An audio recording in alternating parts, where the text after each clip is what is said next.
Fala pessoal, tudo bem? Sejam todos muito bem-vindos, eu sou o William Godoy. Um maravilhoso vídeo que a gente pode falar novamente de um confronto gigantesco na história do Flamengo.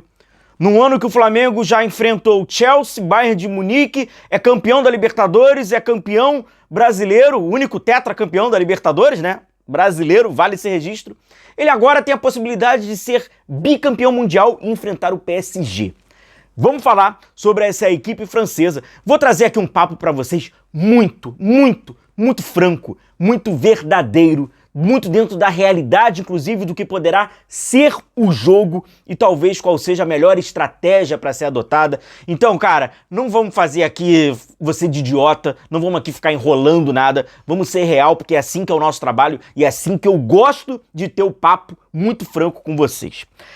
Para começar, eu poderia chegar e falar aqui pra vocês o seguinte: galera, o jogo vai ser difícil. Aí tu vai, pô, Godoy, jura?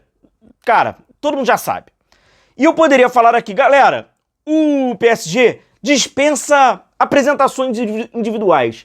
Mas aí eu vou estar reduzindo, eu vou estar abreviando a um público, pois tem um grandíssimo público que não acompanha futebol internacional, que não vê jogadores, né, fora do futebol brasileiro, que não vê jogos que não sejam do seu próprio time. Então eu vou fazer uma breve, bem rápida apresentação sobre alguns desses jogadores que, na minha opinião, são os mais importantes ali da equipe do PSG. Entre eles, por exemplo, o Hakimi eu falaria, mas o Hakimi tá fora. Tá, lateral marroquino. Então quem não sabe quem é Hakimi vai ficar sem saber nesse vídeo aqui, não vamos nem passar por ele. Vamos lá. Na lateral esquerda, muito importante. Vamos falar do Nuno Mendes. Lateral esquerdo de muita força física, de muita velocidade, um lateral de muito apoio e um lateral muito importante para o funcionamento ofensivo do time do PSG. Já fica o spoiler. Ofensividade, tá? É um time extremamente ofensivo, beleza? O Nuno é um cara que consegue arrastar 70, 80 metros. Tem lances dele na Champions League, quando pega o início de uma transição, o cara conduzindo bola, com velocidade. Um dos melhores, hoje, na atualidade, um dos melhores laterais esquerdos do futebol mundial é o Nuno. Caiu como uma luva para esse time aí do PSG, tá? Aí eu acho que não é nem luva. Eu acho que a gente vai estar falando do regente, né? Vamos estar falando do meio de campo. Novamente, mais um português, vamos falar do Vitinha. Proporcionalmente, o Vitinha, ele é o Jorginho do nosso Flamengo, tá? E, proporcionalmente, o Vitinha é hoje o que o Jorginho era há 5 anos. Um dos melhores meio-campistas do futebol mundial. Se há 5 anos o Jorginho brigou e esteve entre os melhores meio-campistas, melhores volantes, o maestro ali daquele meio de campo da seleção da Itália e do Chelsea, hoje o Vitinha é esse jogador. Então o Flamengo vai estar enfrentando hoje, o que é hoje, um dos melhores, talvez o melhor volante do futebol mundial, quando a gente está falando de jogo, meu irmão. É o maestro do time, ele que controla aquela saída, ele que acelera, ele que desacelera. É um dos melhores jogadores hoje da atualidade e muito bom de se ver jogar, tá? O Vitinha. À frente dele, pois a gente está trabalhando num 4-3-3, tá? E eu vou entrar detalhadamente na parte mais tática. Nesse vídeo ainda vou falar sobre essa parte mais detalhada. Nesse 4-3-3, o Vitinha tem 2 companheiros. Um desses companheiros é o jovem João Neves, mais um português. Pois é, galera, o time do PSG, ele é uma base de construção, de meio de campo, de controle do jogo da seleção portuguesa. Pois tem o Vitinha, tem o João e tem o Nuno, que são jogadores muito importantes. Tem ainda o atacante, mas vamos para esse critério de controle. O João Neves, um jogador que acabou brilhando logo no início, muito jovem, no Benfica, o PSG contratou e, meu irmão, encaixou no time. É o jogador mais da chegada, ele trabalhava mais ao lado do Vitinha, mas agora o Luiz Henrique, por ser um time bem ofensivo, libera muito o João Neves. Então, volta e meia, você vai ver o meio-campista João Neves pisando na área, fazendo seus gols. Teve até um hat-trick, né, que ele fez, conseguiu fazer um belíssimo gol de bicicleta, né? Mas assim, jovem, muita qualidade e um passador, né? Mais um passador para esse time aí do PSG. E eu coloco ele como mais um jogador muito importante. O outro é o Fabian, que é espanhol, que não tem aquela grife de alguns jogadores espanhóis que, né, podem jogar no Barcelona ou jogaram no Real Madrid, mas outro jogador, e que brilhou, inclusive, na seleção espanhola, na última Euro, e é outro jogador passador, controlador do jogo, que chega na área, finaliza de fora e é outro jogador muito importante. O meio de campo, na minha opinião, do PSG, a gente está falando de um dos melhores meios de campo, esse trio, né, da atualidade. Eles podem não ter a grife de outros meios, né, que já tivemos aí de Kroos, Modric, Casemiro, ou, né, Rodri, De Bruyne, mas é um meio de campo tão eficiente quanto esses caras nessa trajetória vitoriosa aí do PSG. Então, esse trio, na minha opinião, é um trio que muito bom de bola, são bons jogadores, jogadores que gostam de ter a bola, gostam de jogar com a bola e recuperam a bola muito rápido. Calma que isso é um outro spoiler, que aí passa muito pelo time do PSG. Ainda sobre valores individuais, vamos para a galera da frente, né? O trio da frente. Pelo lado esquerdo tem um jogador com um nome esquisito, né? Como é que a gente vai escrever esse nome? Que é o Kvaratskhelia, né? Ele jogou no Napoli e aí chegou ali no PSG. É o destro que trabalha pelo lado esquerdo, é o cara que faz a dupla com o Nuno por aquele setor, quando o Nuno ultrapassa, é um condutor de bola, é um jogador que dribla, é um jogador de drible curto, é um ponta esquerdo de criação de jogada que finaliza bastante de fora da área. Então o Kvaratskhelia é um jogador muito... E é interessante de ver jogar, né? Jogador muito importante para esse PSG pelo setor do lado esquerdo, trabalhando de perna invertida. Do lado direito, teve até um momento da temporada que o Luiz Henrique colocou ali o Dembélé, né, que é o jogador que trabalha pelo lado, mas aí foi fazendo os ajustes e aí, meu irmão, o cara floresceu no time, o jovem Désiré Doué.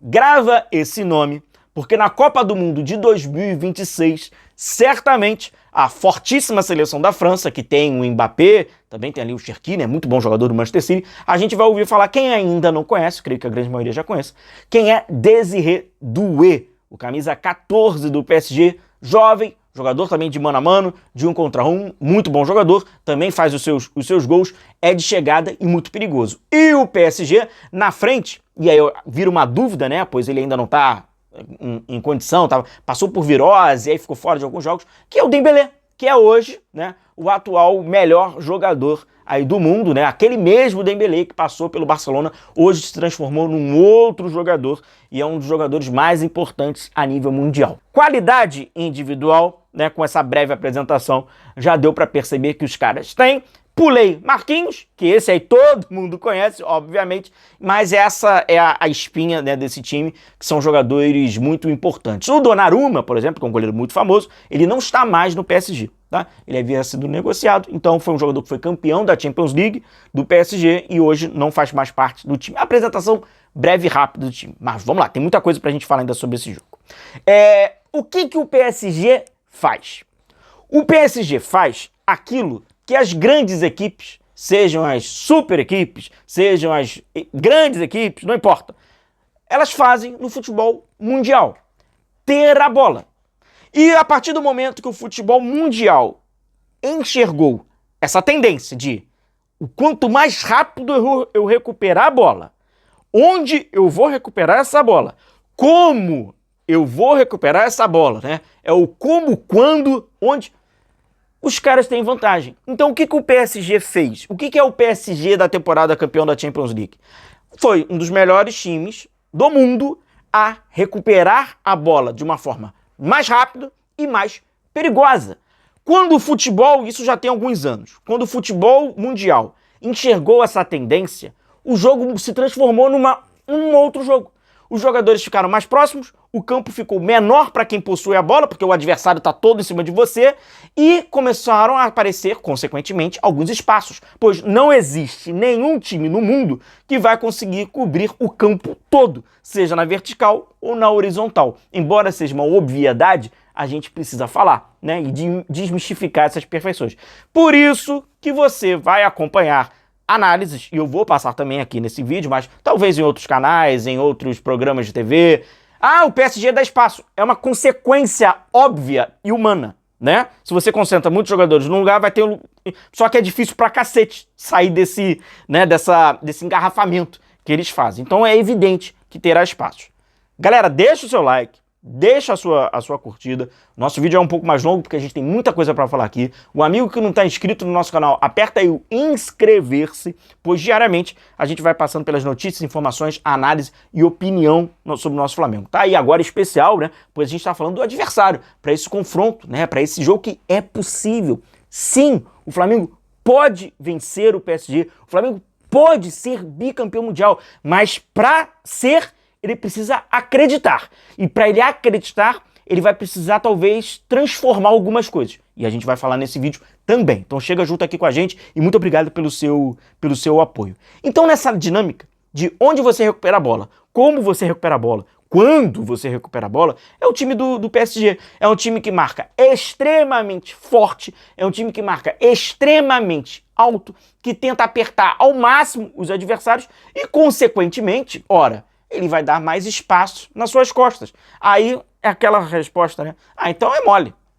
Você pega a bola, conecta lá e por que não consegue? Aí que tá, é o mérito também ali dos caras de cobrir bola e tem outras questõezinhas táticas que a gente também vai detalhar. Além disso, o que o futebol mundial também se transformou, ora, se é importante eu ter a bola, eu recuperar essa bola, onde eu vou recuperar, como eu vou recuperar, é evidente que quando eu estiver com a bola, o que eu vou fazer com ela? E aí vem a segunda parte do que é o PSG.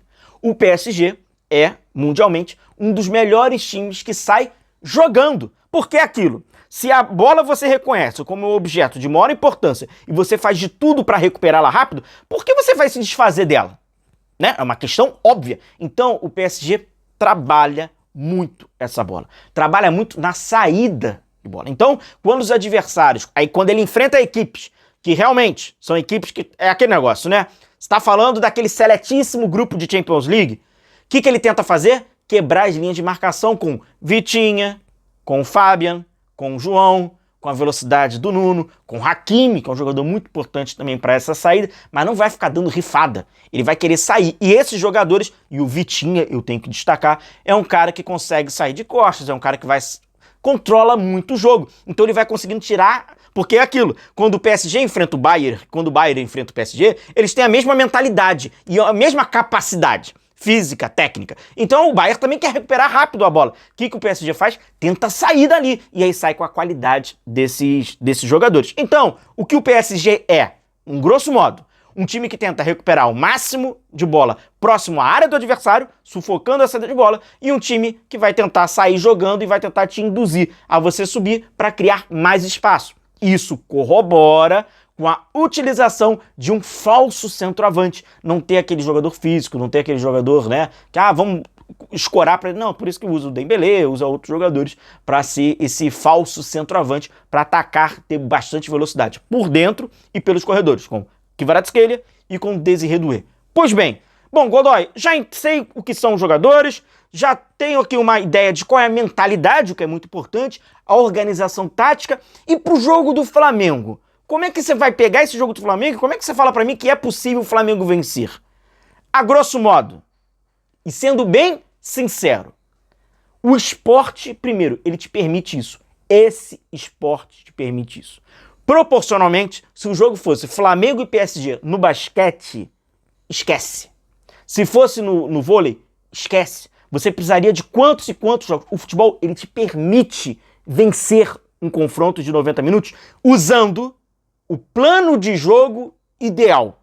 Aí, amigo, eu acabo de entrar num novo e outro assunto. Passa por Felipe Luiz, passa pelos jogadores do Flamengo também. Pois o jogador, afinal de contas, ele além de executar, ele também tem o livre-arbítrio de conversar, debater, talvez convencer e sugerir ao técnico.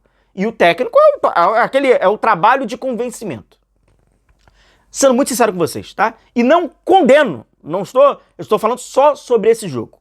Vencer o PSG nesse jogo, ser campeão mundial, é muito, infinitamente mais possível do que vencer aquele Mundial do meio do ano. Onde você tem que vencer um PSG desse, aí da quarta você tem que vencer um Bayern, aí no sábado, se você der sorte, você tenta escapar, aí você consegue escapar e tu pega um time mais fraco, mas depois na outra quarta você vai pegar um Real Madrid. Aquele Mundial, ele é muito mais difícil. Esse é um jogo, as coisas se aproximam. E aí, vamos lá. O Felipe Luiz e os jogadores do Flamengo, papo reto, tá? Eles vão para essa final para mostrar quem eles são ou eles vão para essa final para tentar ser campeão? Bem franco e bem reto como é o nosso papo aqui. Não quero te iludir, não quero gastar o seu tempo. A nossa sinceridade, que inclusive é o que, na minha opinião, algumas pessoas não gostam. Elas gostam de ser enganadas, né? Mas enfim, o Felipe Luiz e os jogadores do Flamengo, ao trabalharem o plano de jogo, eles vão querer ir para campo para mostrar, olha, nós somos assim, ou eles vão falar, a gente vai ganhar. Nem que seja de uma forma que a gente não joga, mas a gente vai ganhar. Como você quer jogar esse jogo? Para mostrar quem você é ou para ter uma possibilidade maior de ser campeão? Minha opinião, você tem total direito de discordar. Acho praticamente impossível o Flamengo vencer o PSG jogando da forma com que ele joga os 75 jogos no ano, inclusive como ele enfrentou o Chelsea. Acho praticamente impossível, por uma condição física e técnica. Eu acho muito difícil. Para você enfrentar o PSG como qualquer time da elite da Europa, você precisa fazer o que eles fazem com a gente a nível nacional e continental. Quais são os adversários mais difíceis do Flamengo na temporada? Tira essa galera do Mundial. Quais são? Os times que jogam com qual postura? Concentra meio de campo, fortalece meio de campo, sai na velocidade, aproveita erro e tenta minimizar os seus erros. Você, como flamenguista, ao longo da temporada, você ficou mais tranquilo nos jogos, que o adversário te atacava, subia a marcação, que o adversário, ou aquele adversário que fica fechado, aquele adversário que fica no bloco médio e sai na velocidade. Quais foram os jogos mais difíceis do Flamengo? Proporcionalmente, é isso. Um parênteses. Não acho que o Flamengo deva jogar fechadinho lá atrás. Não acho. O time não tem essa característica, foge demais do que o Flamengo é. Isso vai ser uma circunstância de minutos. Podem ser 10 minutos, podem ser 15 minutos, pode alguém fazer uma burrada, ser expulso, e aí beleza. Mas dentro da característica, ficar muito lá atrás, não acho ideal. Ficar muito lá na frente, marcar, também não acho ideal. Também não acho ideal. Mas eu vou trazer contrapontos, e contrapontos importantes. Godoy, você gosta de futebol, você acompanha futebol, então você passou pelo jogo Atlético de Bilbao e PSG, e você viu o Atlético de Bilbao dando dificuldade ao PSG, embora o jogo tenha terminado 0-0, marcando alto. Sim, mas aí eu tenho uma convicção, tá? O Atlético de Bilbao, ele enfrenta o Real Madrid, no mínimo, 2 vezes no ano. Pela Liga, então, são 2 vezes, no mínimo. Não estou contando Copa.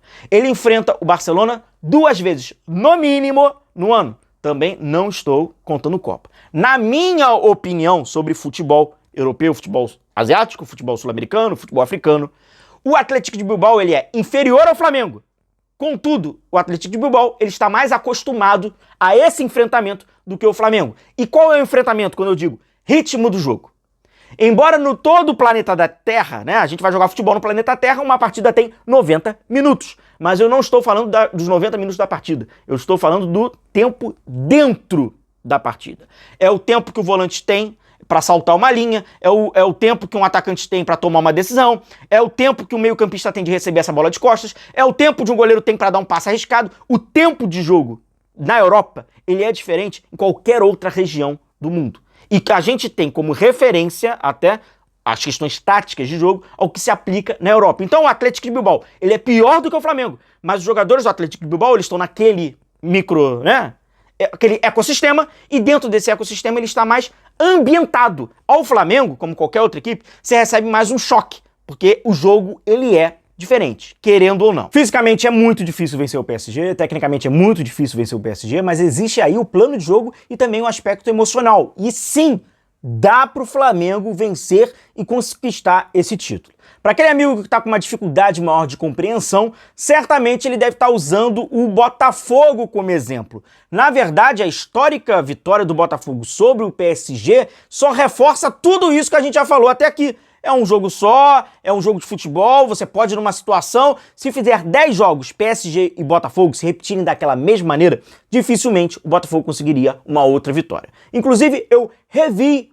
esse jogo, o PSG ele entra bem modificado, né? Certamente o time que vai a campo contra o Flamengo é um meio-campo muito mais próximo do ideal do que aquele que começou o jogo contra o Botafogo, onde as peças, os caras acabaram entrando ali, alguns no segundo tempo. E sobre a história da partida, olha como é tudo muito condicionado pelo resultado. 1 minuto de jogo, o Kvaratskhelia já obriga o goleiro John a fazer uma excelente defesa. Com 5 minutos ainda do primeiro tempo, o próprio Kvaratskhelia tem um chute de canhota e passa muito perto da trave.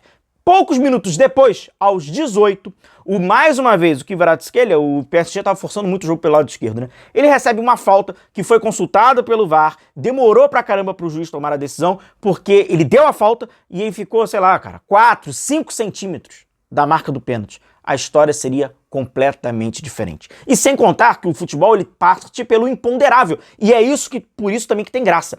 O Igor Jesus, que fez uma excelente partida, na minha memória ele tinha ido muito bem. E quando eu revi a partida, confirmando. Excelente jogo. O cara era situações várias, né, sozinho. Numa dessas situações, ele abre o placar e o gol da vitória é num chute que ele dá, ele arrisca, desvia no jogador do PSG e tira completamente o goleiro. Então também tem a questão da sorte. O Flamengo vai precisar ser competente, a margem de erro do Flamengo ela é pequena, ela é muito pequena, e também vai precisar de sorte, evidente, vai precisar de sorte. O Rossi vai fazer defesa, é natural. Por isso que eu digo, marcar muito lá atrás não é uma boa. Porque esse limite da sobrevivência ele pode ser extremamente traiçoeiro. Até pela característica. Esse time também não precisa ficar, mas sai um pouquinho também, sai um pouquinho mais para esse jogo. Margem de erro.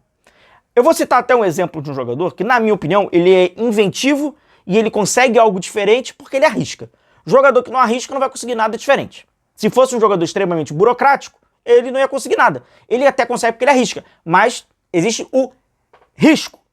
O Carrascal, por exemplo. O Carrascal é um jogador que tem uma capacidade inventiva, né? De fazer uma jogada diferente, com isso ele acha um passe difícil, toma. Só que esse passe difícil, se errar contra o PSG, não estou dizendo no período de lá atrás, de construção, eu estou falando na progressão, é no período que o Flamengo está saindo. Se você erra, o PSG não vai marcar o gol, porque não é um time perfeito. Mas ele é qualificado o suficiente para conseguir gerar uma situação de gol. Então é diminuir o erro de até mesmo os jogadores individualmente. As chances do Flamengo nessa partida, elas passarão pelas decisões antes do jogo, prévias ao jogo, que passa pelo Felipe Luiz, passa pelos atletas, mas a ordem final é do Felipe Luiz. O Felipe Luiz vai querer mostrar ao mundo do futebol o que é o Flamengo de 2025, ou o Felipe Luiz vai querer mostrar ao mundo do futebol que o Flamengo foi bicampeão mundial. Repito, as chances do Flamengo ser bicampeão mundial, elas existem, embora elas passam por uma transformação do Flamengo num jogo de 90 minutos. Fechado? Tem muita coisa para falar sobre esse confronto. Foi apenas um vídeo praticamente, né, uma introdução longa. Eu vou trazer para vocês o que o Atlético de Bilbao fez para segurar esse 0-0, a concentração desses jogadores no meio de campo, forçaram muito o PSG a trabalhar pelos lados e com isso o PSG acabou tendo um pouco mais de dificuldade e, claro, né, atacar as costas da defesa com velocidade. Só para encerrar o vídeo, o Barcelona enfrentou o PSG e ele optou em não colocar o Lewandowski. O Ferran Torres é um atacante de muito mais velocidade. Ele teve uma oportunidade, saiu na cara do gol, explorando as costas da defesa. Eu vou falar sobre isso no próximo vídeo. E além, aquele papo infantil. O Flamengo venceu o Chelsea, então o Chelsea venceu o PSG. Então o Flamengo vai vencer o PSG. Ele é a mesma coisa do que a gente falar que o Flamengo perdeu para o Bayern perdeu para o PSG, então o Flamengo já perdeu o PSG. Esqueçam essas relações e essas correlações entre as partidas. Até porque tem 2 meses o Bayern venceu o PSG. Então esqueça. E o Botafogo venceu também o PSG. E o Flamengo venceu o Botafogo. Esqueçam isso. É futebol. Não é videogame, não é infantilidade. Forte abraço, tamo junto, a gente se vê. Eu acredito, meu amigo. Tamo junto.